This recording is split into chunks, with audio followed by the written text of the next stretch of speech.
What do you know? Well, welcome back, everybody. The Pennsylvania Culture Hearth is what we're discussing here. And recall that this is I think I mentioned this is the area of the Atlantic seaboard that was most diverse in terms of European groups and settlement. So it's an area that we often, a type of region that we refer to as a sort of a syncretic region, a place where ideas and traditions are brought and they mix.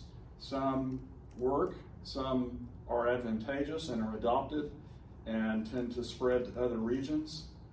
Other cultural traits, whatever they may be, ways of dress, tools, music, both material culture and non-material culture, those things that didn't work out for some reason or were never introduced are not representative of the particular culture group.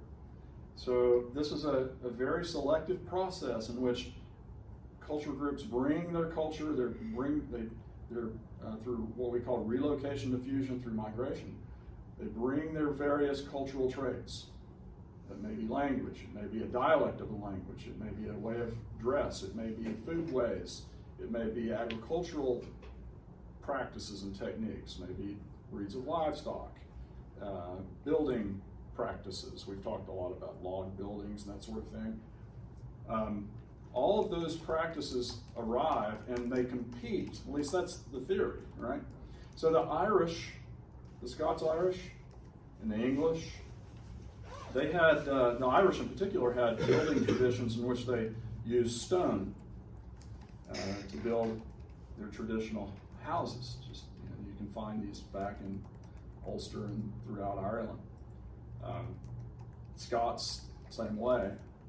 But there were superior materials in the New World, and the tradition that best utilized those materials had come from Scandinavia, specifically Finland and even northeastern Russia, or northwestern Russia.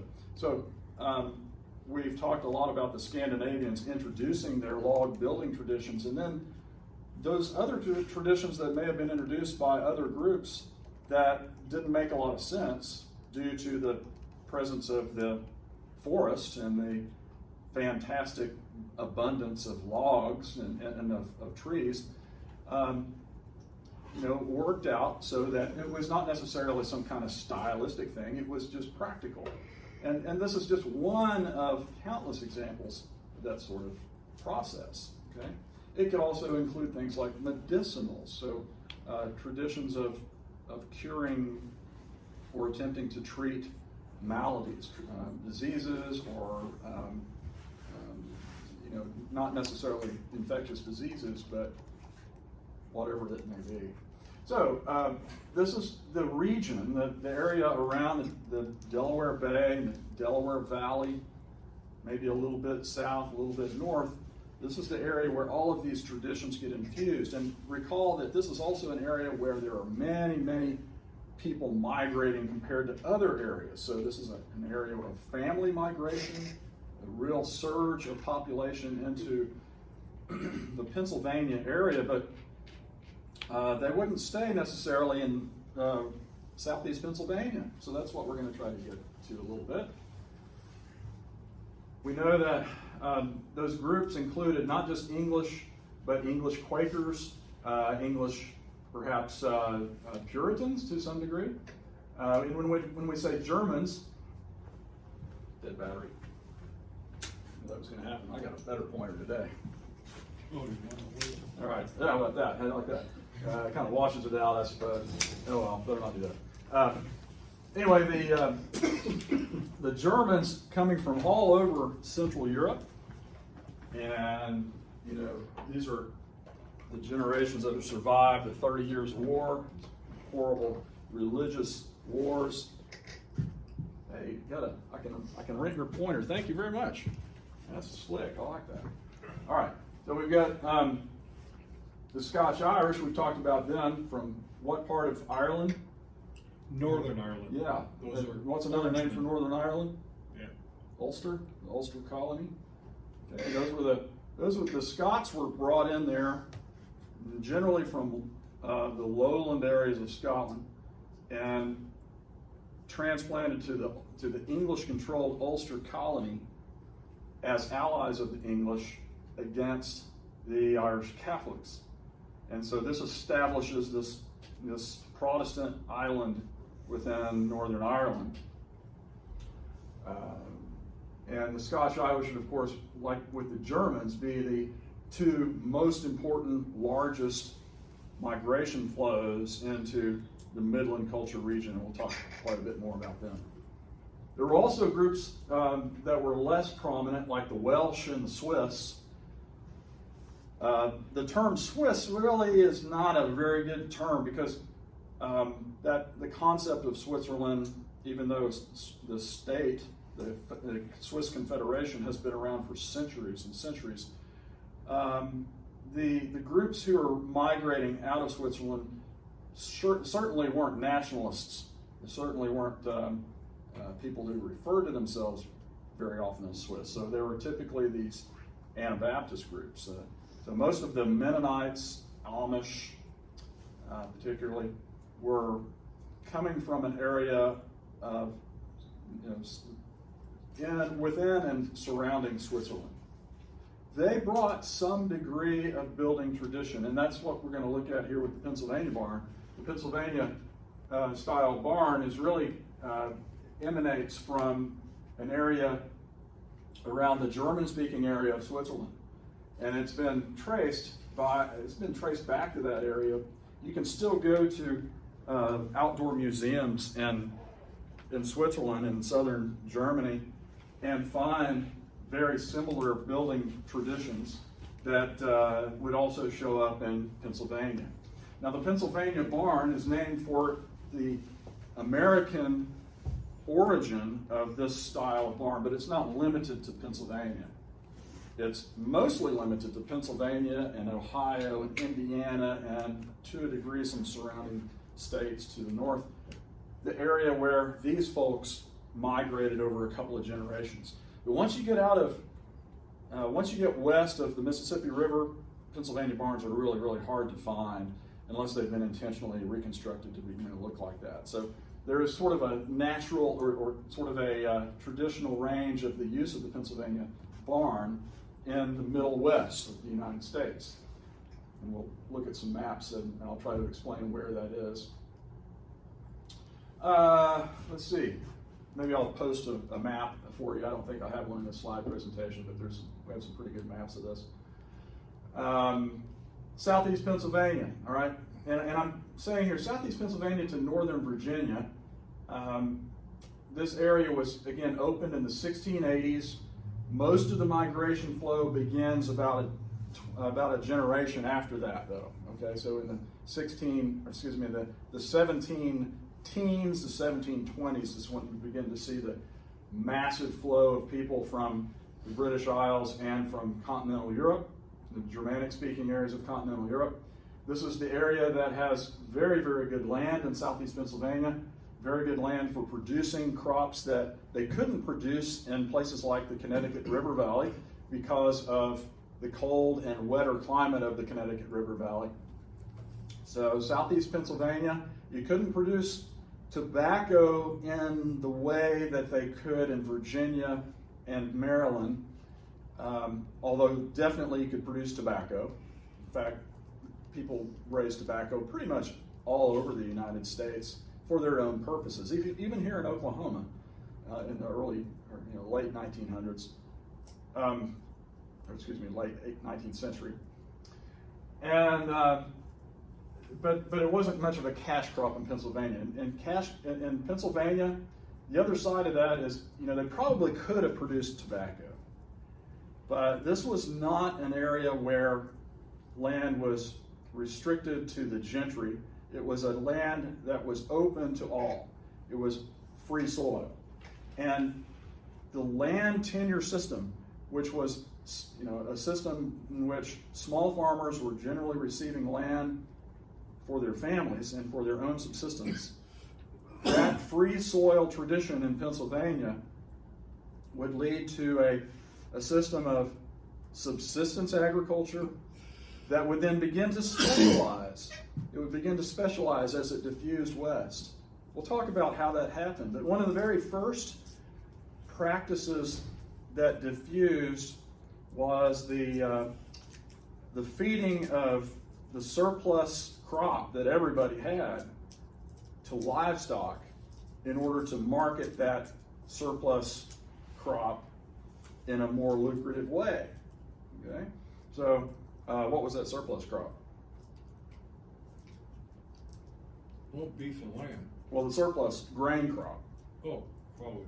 Corn. Corn. Okay? It was corn. Everybody could grow corn. Corn was a subsistence crop. It was a feed crop. And you had a huge surplus of corn. It was easy to grow.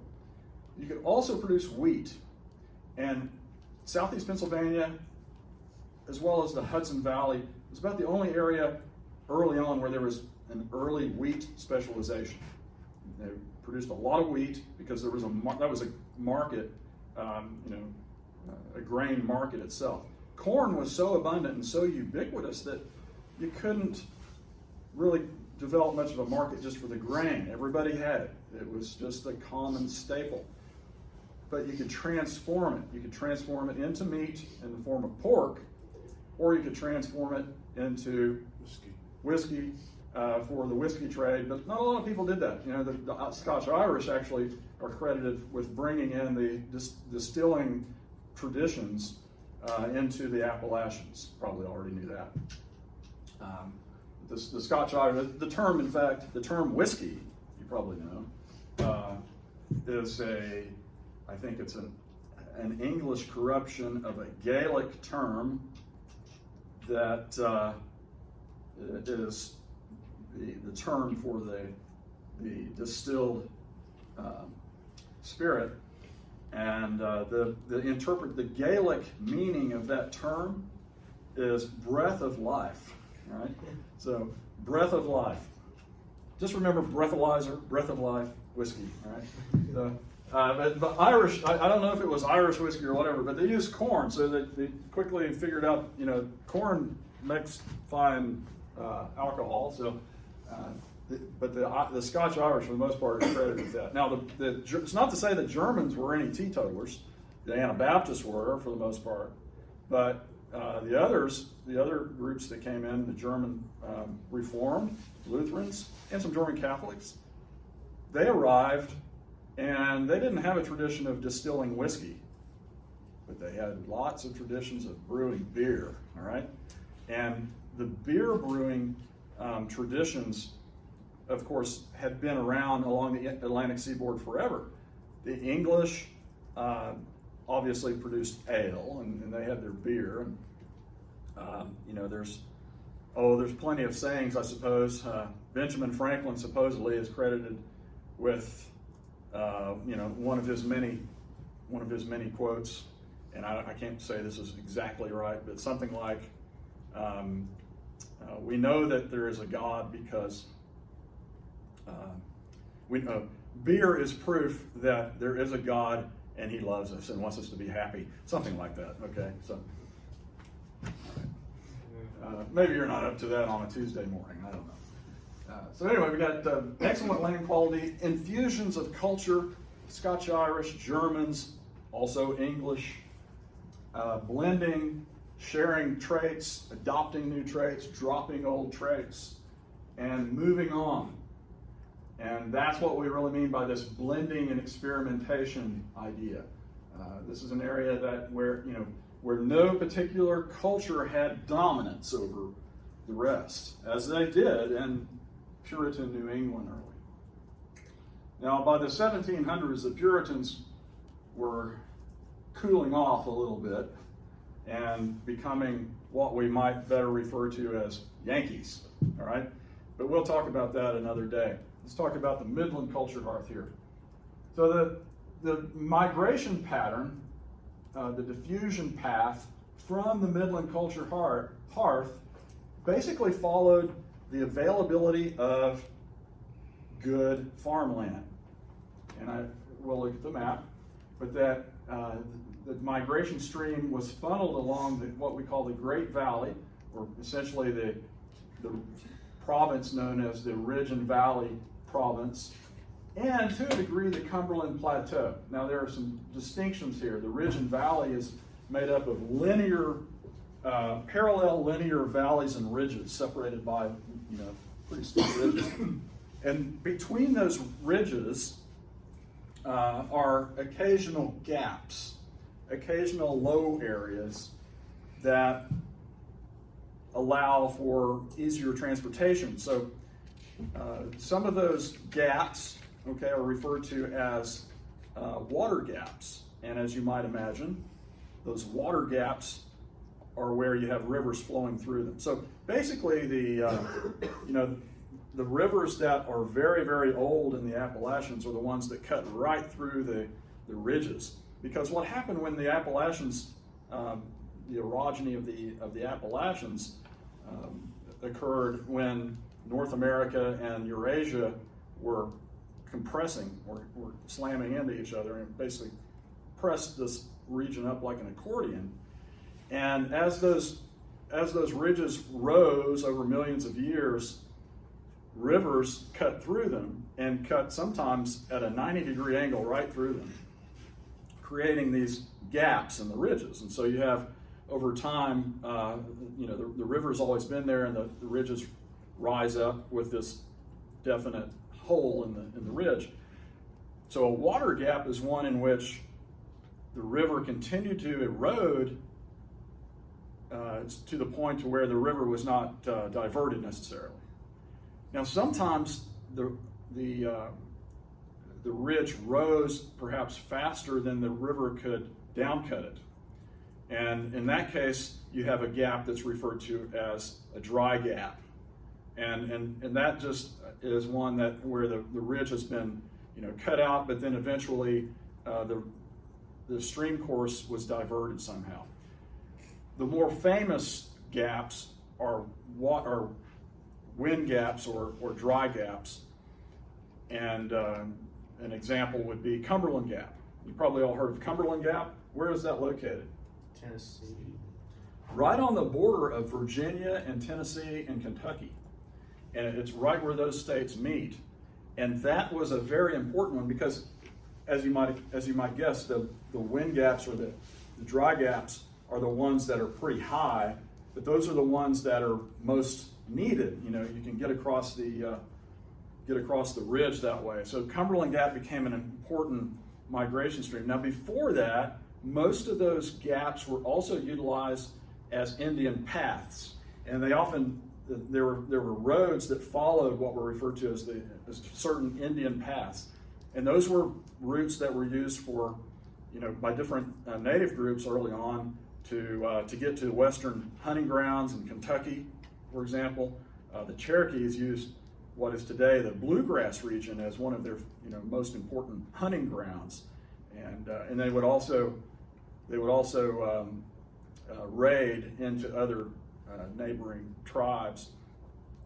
There was a sort of a season for hunting and a season for raids and war, and that was typically in the warmer months. In the Native American trails, or those Indian paths, were also, of course, preceded by what have been referred to as buffalo traces. Now, a trace is just another name for a road or a trail or whatever. And a buffalo trace, and we have to remember that there were woodland bison, just like there exist in North Europe and Western Europe. Woodland bison, not as big as the big American bison on the Great Plains, but woodland bison that lived in the eastern woodlands. And they would migrate in smaller herds, but they would migrate along these trails between areas of better grazing at different times of the year. So the wildlife had created these natural pathways between different regions. The Indians, of course, had followed those same paths, and they had established routes that were generally known as Indian paths. And then migration streams by Americans followed those many of those Indian paths and became known as things like the Wilderness Road. Wilderness Road was not necessarily created from scratch by Daniel Boone. It was just an evolution of paths and evolution. Now, then if you go fast forward, of course, you go to the 20th century, many of our highway systems that were established in the early part of the 20th century, of course, even before that, railroad routes in the 19th century followed those same sorts of routes. So we just have a continuation of the use of these more efficient, direct routes through things like gaps and following river valleys and so on.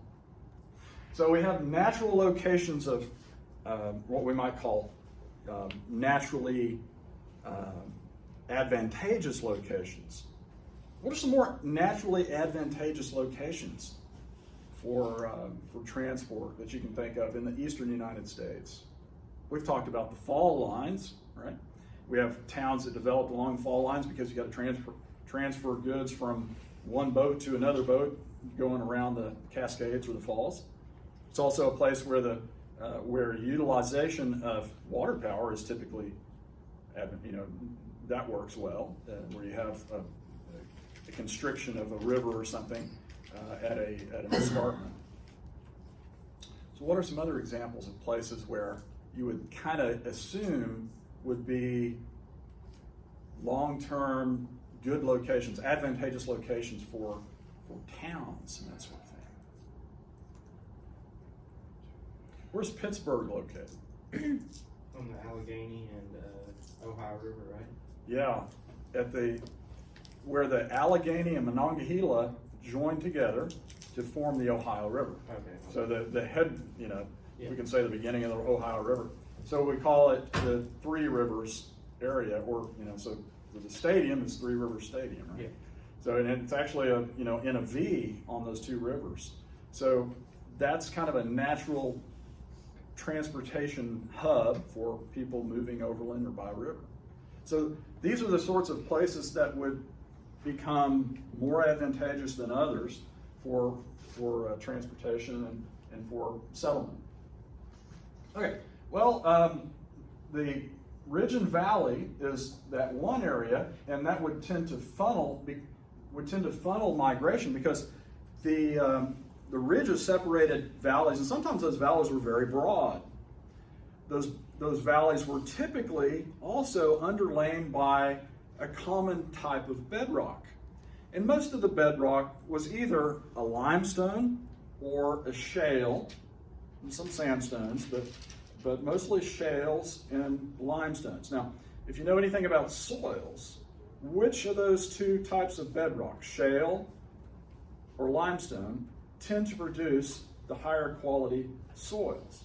Limestone. Limestone, exactly. So the more limestone valleys tended to be sought after. Limestone valleys with good hardwood timber were often sought as superior, and they actually were superior to soils that developed over shales and sandstones. They typically weren't as productive.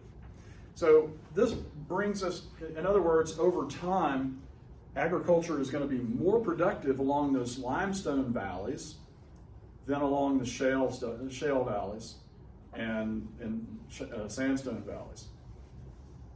And therefore, population will tend to cluster in those limestone valleys because productivity is greater there and it can support larger numbers of farmers and larger numbers of farms.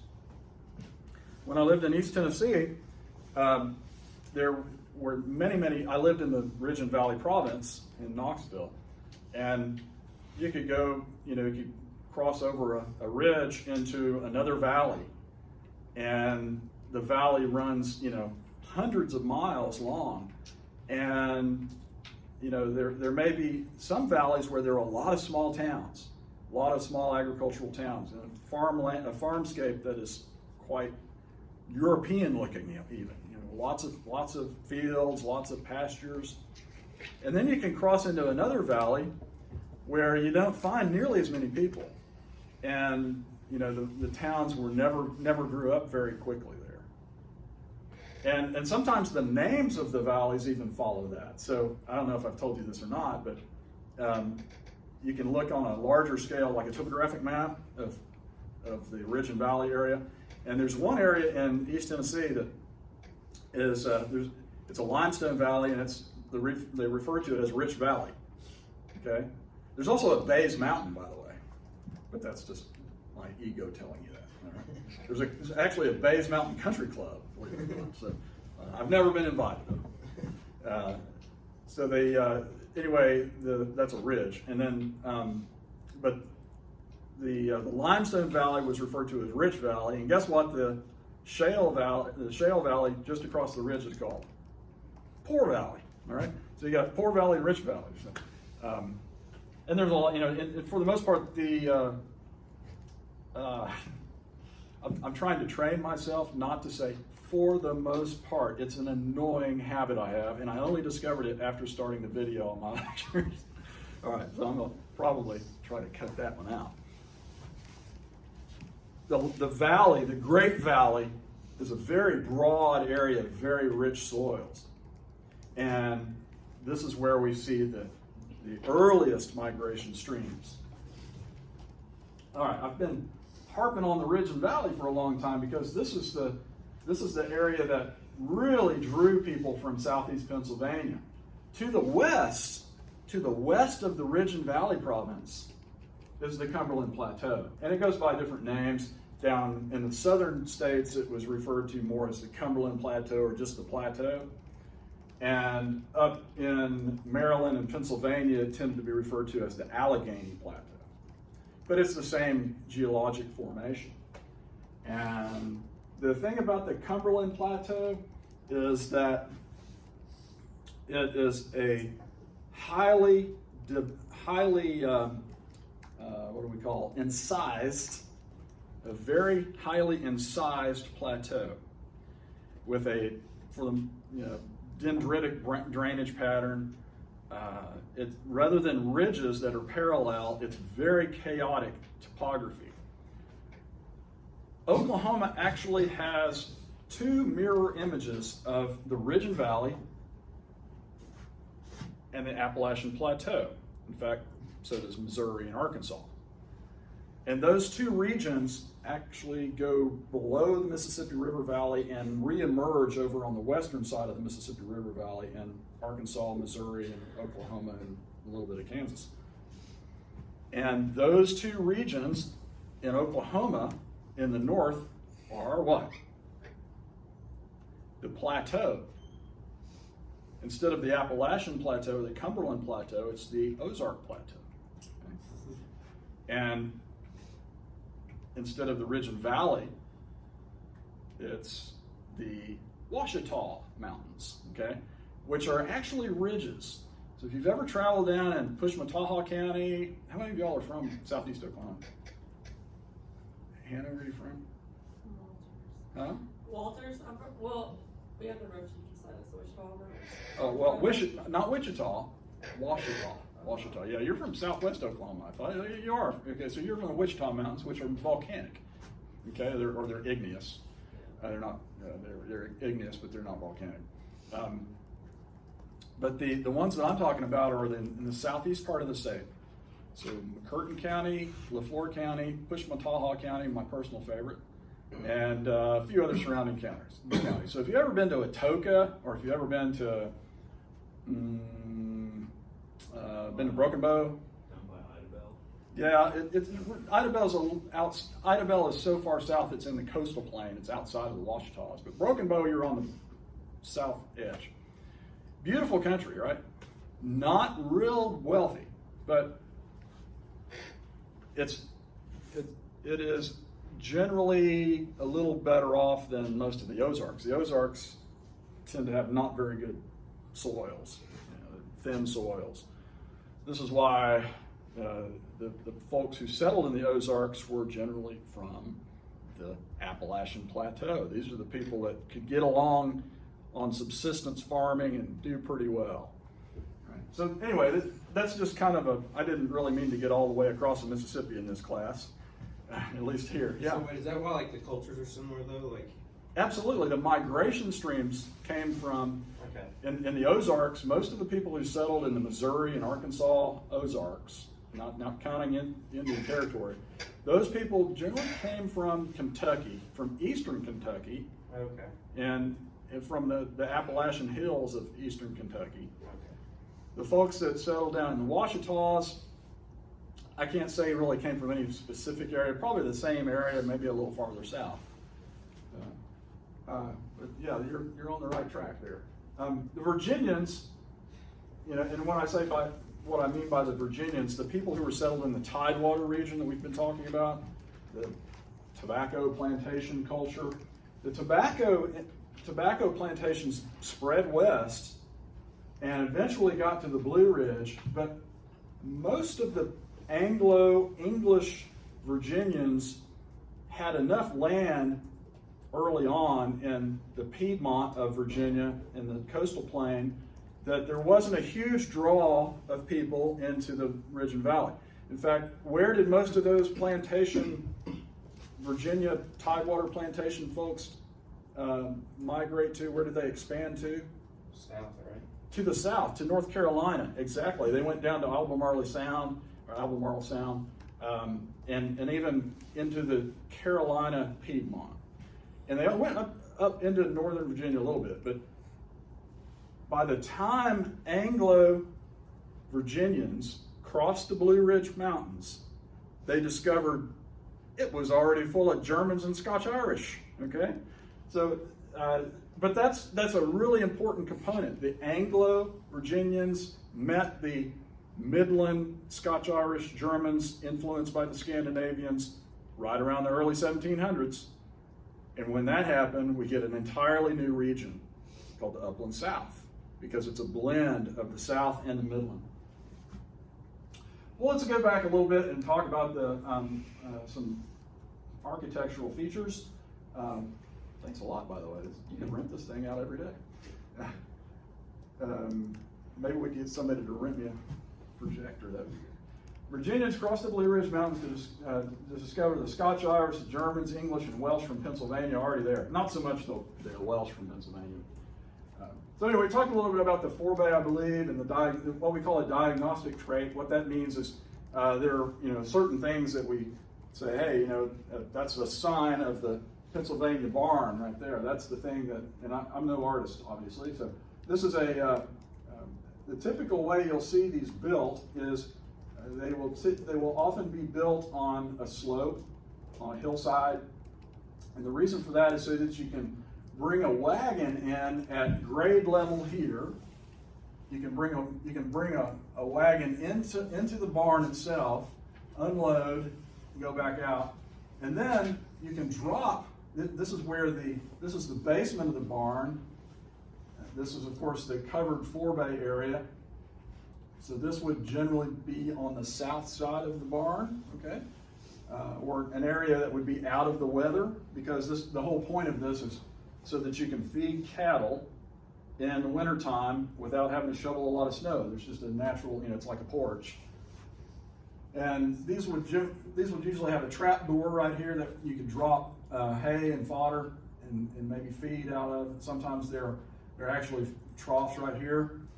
But the idea is that you use gravity to your advantage. You can bring this is a 3-level barn. You have a mid-level here that's at grade level, and then you have a basement level where the livestock live. The livestock get out of the weather, or they're milked. So the livestock are down here, and then up here you have a haymow, or some people call it a loft, and that's usually where you stored loose hay, and also things like what we call head feed, which is things like maize and milo, sorghums, and different types of grain sorghums that are used mostly for animal feed. And those are often put up on the head, so you have to have quite a bit of space. Now, the important thing about any barn, whether it's a Pennsylvania bank barn or any other barn, is that it has to have what look like windows. Basically, it has to have ventilation. Really important to have ventilation, or else you're not going to have a barn for very long because the hay and especially green hay, if you've put it up too early, will compost, and compost can get hotter than the flash point of whatever material is composting. Sometimes that's only about 180 degrees, but it can certainly get up to 180 degrees oftentimes. Most barns that burn down in history were either struck by lightning or they burned down because of composting, not necessarily because the milk cow kicked the, what was that story? Built the great fire. The lantern or something like that. Okay, so note that this is south to north. So the forebase, the overshoot is typically on the south side of the barn. See how coordinated I can be today. And I think I showed you these last time. This is from southeast Pennsylvania. It's actually from Montgomery County, Pennsylvania, just west of Philadelphia. And this is, you're looking at a 17th century, a late 17th century, early 16th century, or early 18th century barn. Here, note here's the forebay on the slope. You can see over here. And you often see barns that have been eroded. Oftentimes the grade has dropped quite a bit because of erosion. Here's some more. These are still in use, southeast Pennsylvania. Okay, so that's that. We're going to talk a little bit about population now. So jumping into the 18th century, the exam will cover quite a bit about population. All right? So make sure that if you have any questions about any of the meanings of this stuff, let me know, and we'll get onto that. But the focus is on the population change from about 1700 to about 1750 or maybe 1775, time of independence.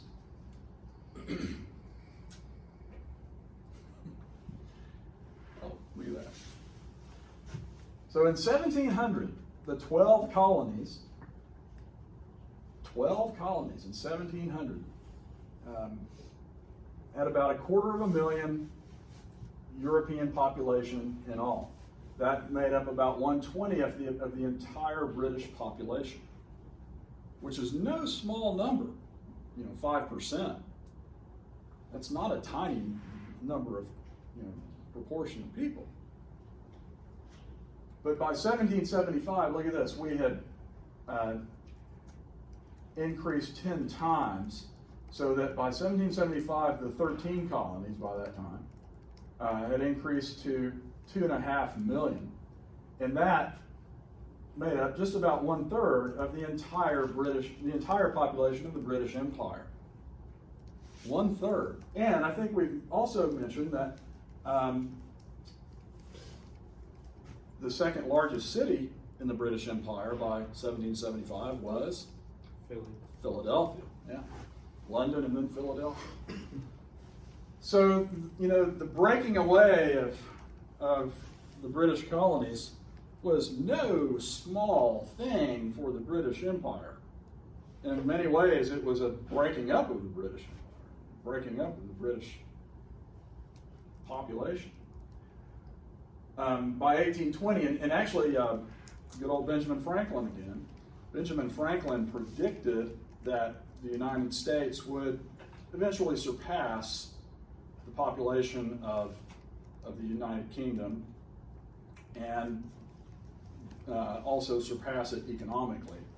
But he was fairly certain that we were on our way to overshooting the population of Britain. And we did that in 1820, according to our United States Census. I don't know what our problem is today, but we'll try to get these posted so you don't have to go through the flashes. We had an annual rate of natural increase during this early 3/4 of the 18th century at about 3%.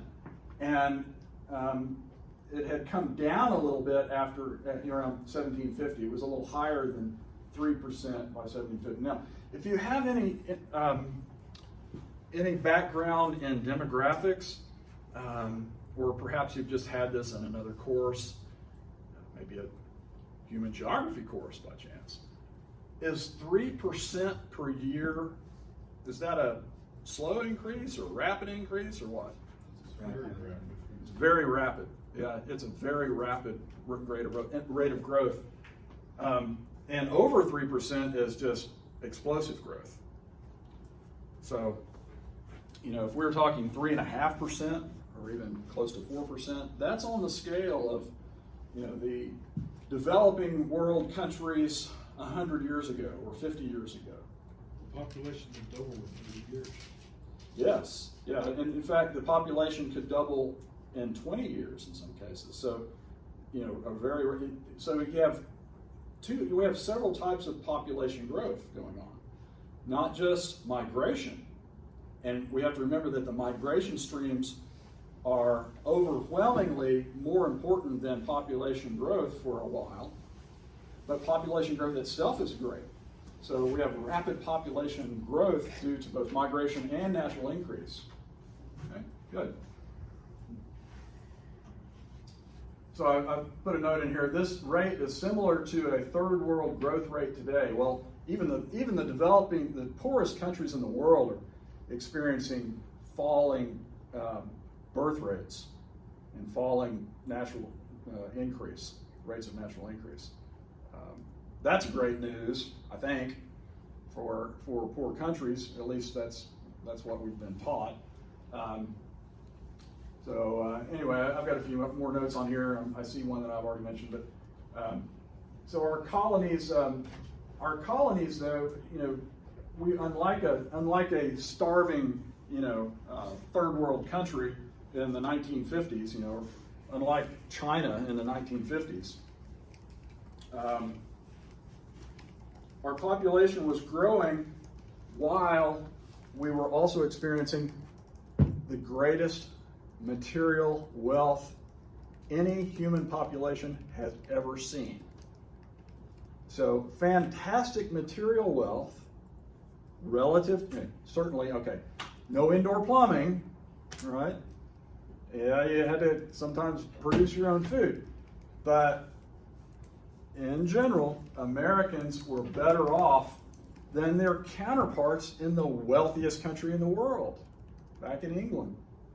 So Americans had experienced population growth due to great natural increase through migration and fantastic material well-being. And of course, the word got around, and this is why people were willing to sacrifice their connections to their homelands. They were willing to break ties with their kith and kin, as they say. They were willing to pick up their stuff and go to America because they hadn't heard about the fantastic opportunities there.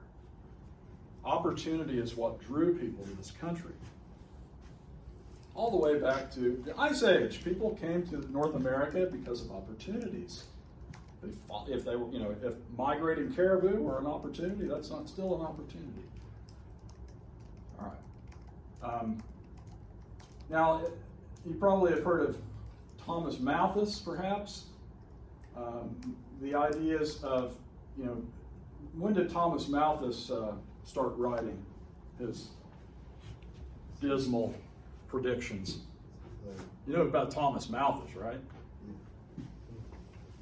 Thomas Malthus is an Anglican clergyman in England, writing really before the Industrial Revolution really took off. But he was witnessing in the late 1700s, early 1800s, the very beginnings of rapid urbanization and all the nasty stuff that comes with early rapid urbanization, movement of people from the countryside to the cities. And he realized that there were obviously differences in the rates of population growth and the rates in which we can produce food. At least that's his idea. And so he says that population will eventually outstrip the ability for us to produce food in whatever land we have. And people have been believing it ever since, but it's not necessarily the case. But in the United States or in the English colonies, before 1800, before 1790, when Malthus really begins to write all this stuff, there is no idea of Malthusian, disasters that are imminent. This is much later. So what I'm trying to say is that these Americans, these Europeans coming to America, were experiencing abundance, they were experiencing rapid population growth, and they are experiencing optimist attitudes, optimism. They didn't see some Malthusian disaster coming. And they certainly didn't worry too much about their own impact on the natural environment, although they had a pretty severe impact on the natural environment after a time.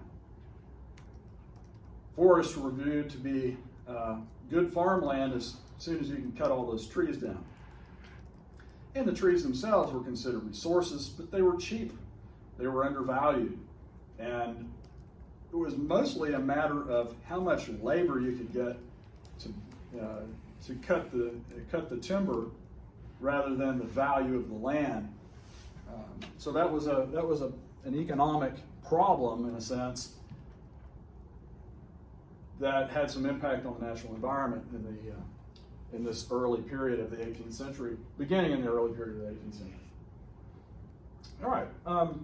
Well, I mentioned Ben Franklin. I guess that was, I got that quote from 1750 or thereabouts, around 1750, way back before he was known for his patriotism. And Franklin then, he predicted that economic power would shift across the Atlantic to America eventually. And I think he had a pretty good point there. We looked at the rate of natural increase of around 3%. That places a fertility rate, a total fertility rate, or TFR, around 7. And what that means is that's the average number of children a woman had in her lifetime. Okay? 7. But that's an average. And remember that 1 out of 4 couples, or say 1 out of 8 people have fertility, are infertile, basically. They're not capable of having children. Or they experience fertility issues after a child or two. And this is often the case, of course, with women. You might have one pregnancy and then after that have some inability to continue to conceive or to carry a child. By the way, what's the most common cause of death for women? Childbirth, exactly. So childbirth is a horrible factor, way before, and it wouldn't change too much even in the 19th century. Have to wait till the 20th century. But in the United States, we tended to marry earlier than in the mother country. So if the mother country is Great Britain, of course, for a lot of people, the mother country was some area of Central Europe. But for women, the average marrying age was about 21 in the American colonies. Okay, about 21 and about 24 for men, as opposed to about 24 for women in Britain and about 26 for men. Of course, the importance is right here, right? This explains why the fertility rate in the American colonies was higher than the fertility rate in Britain. They started earlier, just on average. And the earlier you begin having children, the greater potential you have for larger families. So, in terms of mortality, in the American colonies, we experienced lower infant mortality rates. And that was pretty amazing compared to the mother country. So estimates are somewhere between 15 and 25 deaths per 1,000 live births before the first year. So an infant mortality measures the number of children who don't make it to their first birthday because of, but they have to have been born alive, so it doesn't include stillbirths. So, if a child is born and then dies of an infection or something a week later, that's included. Or if a child doesn't make it to the first birthday because of another, disease or something. So the numbers here, 15 to 25, which is actually pretty good anywhere in the world, compared to like 30 to 40 in Britain, which probably had to do more with urbanization and more communicable diseases than in the colonies. So we were a well-fed people. That's one thing you can pretty much bank on. Well-fed people, doing pretty well, lots of opportunity. Didn't have the problems that some urban populations did in early urbanizing Europe. And of course, here's the point about childbirth. So make sure that everybody's cognizant of that. Now, in terms of mortality of children, in Europe you had fairly high compared to the European American colonies. It's hard for me to say that. So about a third of children didn't make it to the age of 15 in Europe. Only about a quarter of them didn't make it to the age of 15 in America. Now, you might think, wow, that's pretty amazing, right? Can you imagine 25% of us not making it to age 15? That's a pretty darn high rate. What were the reasons for that? Well, accidents, lots of accidents, lots of problems, lots of infections that couldn't get cured, and just things that normally, today we would survive. People weren't able to survive early on. So this, of course, drove the average life expectancy down, but that's the case pretty much everywhere. So we were better fed than most Europeans and most British folks. We had plenty to eat. We had actually a more diverse diet because most of there was a much higher protein availability for Americans than Europeans. What did that have? How did that affect the evolution of Americans versus Europeans? We also had adequate clothing compared to a lot of people back in Europe. We had plenty of fuel. While much of Europe had been deforested, certainly Great Britain had been largely deforested, fuel was a huge amount of cost a lot of your income. So, and of course, most of the fuel used included things, mostly coal. So coal had to be mined, and then you had to spend a good amount of your available income on heat, on warmth. And the colonies, no problem. We didn't even know about coal resources, but maybe a few coal resources in Pennsylvania early on, but wood, firewood was completely abundant. You didn't have to worry about that at all. All you have to do is go and cut it, knock down some trees and saw it up, split it up. And because of our more or less dispersed population, rural population, we didn't have the problems with diseases, the plagues that they did in European cities at this time. So they were dealing with all kinds of awful infectious diseases for the very first time in some places. Cholera, for example, became, and one of the most famous thematic maps ever made was John Snow's map of cholera and the cholera epidemic in the 1850s in London.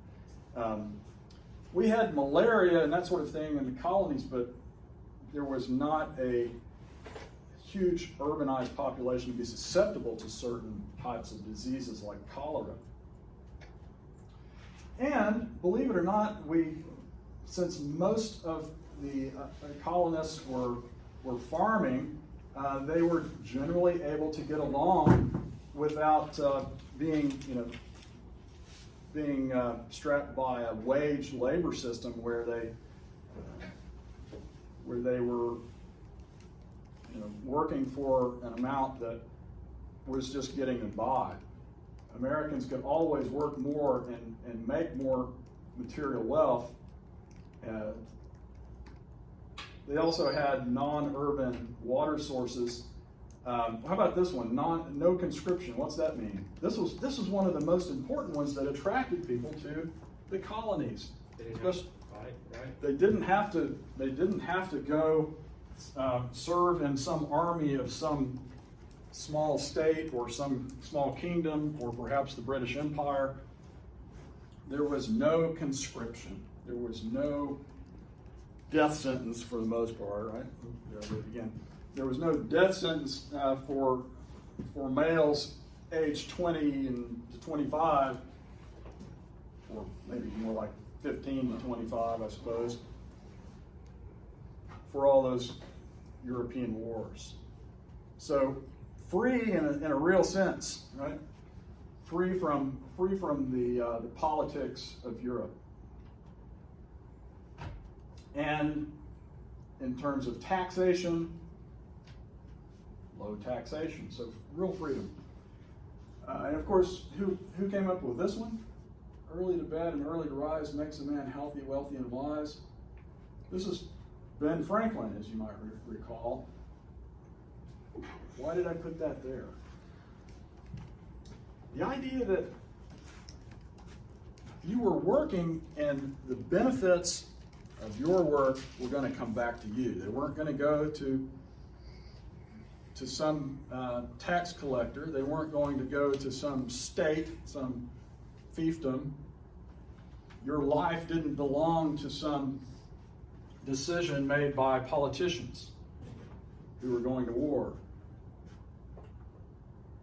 And in many ways, national feeling was given up in Europe, and that national feeling was transferred over to the colonies, and became less and less important, the idea of nationalism. All right, well, just to summarize here, in 1775, the British living standard was the highest for most of the world. The only group of people in the world in 1775 who were doing better than the British in England were the Americans living in the colonies.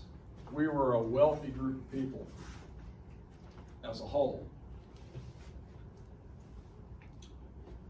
Now, let's talk a little bit about migration and be a little bit more specific with some numbers. Migration during this period, 1700 to 1775, was both voluntary and forced. We can't forget that. And the numbers look kind of like this. Over that period, about 370,000 Europeans, free Europeans, migrated, and that produced about a 25% increase in the population between 1775 and 1700, just in migration of Europeans. The African population, and the African American population, involved the migration, forced migration of 250,000 people, and the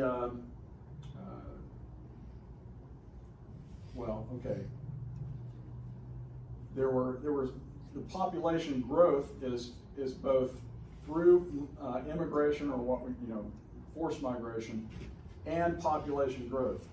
And just to give you an idea of the level or the scale of the amount of people coming in, one thing I need to make clear here is that the flow of African slaves really picked up after 1680. We've talked a little bit about that.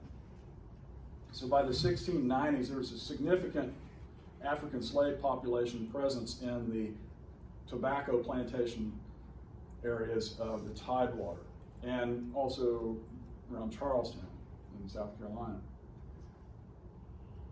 but the numbers every year were kept because these are considered imports, right? Material imports. So we have records like that. And initially what happened, see if I have it.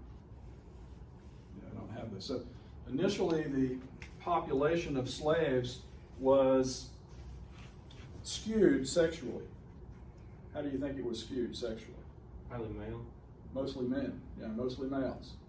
So what did that do to the African slave population in the Americas? It didn't grow. It didn't grow. And this didn't change for a while. So it took several decades into the early 1700s when the plantation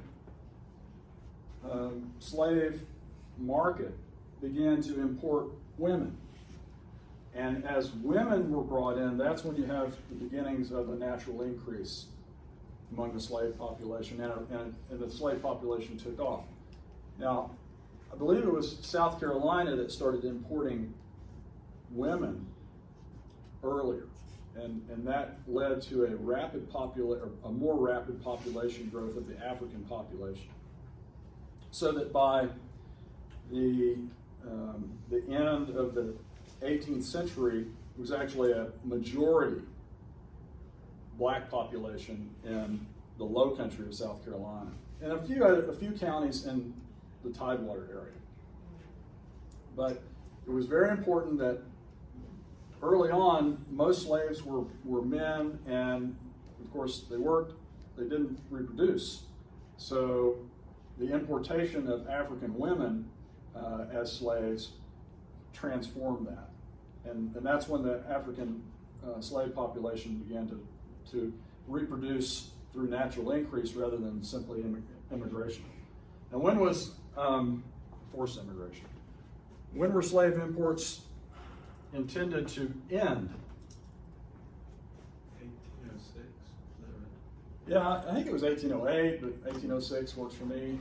Early 1800s, right?